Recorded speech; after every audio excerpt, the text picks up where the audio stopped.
بسم اللہ الرحمن الرحیم۔ خیال ٹی وی کے معزز خواتین و حضرات، السلام علیکم ورحمۃ اللہ وبرکاتہ۔ میں ہوں آپ کا دوست محمد علی خضر، اور اس ویڈیو میں ہم بات کریں گے خواب میں شطرنج کھیلنا، اس کی تعبیر کیا ہے۔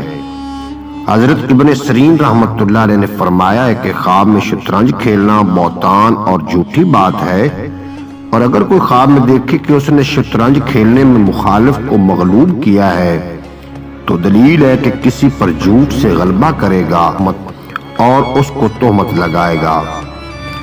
حضرت ابراہیم کرمانی رحمۃ اللہ علیہ نے فرمایا ہے کہ خواب میں شطرنج کھیلنا لڑائی اور جھگڑے پر دلیل ہے، اور اہل تعبیر نے بیان کیا ہے کہ خواب میں شطرنج کھیلنا بلائی اور خیر اور نفع نہیں ہے۔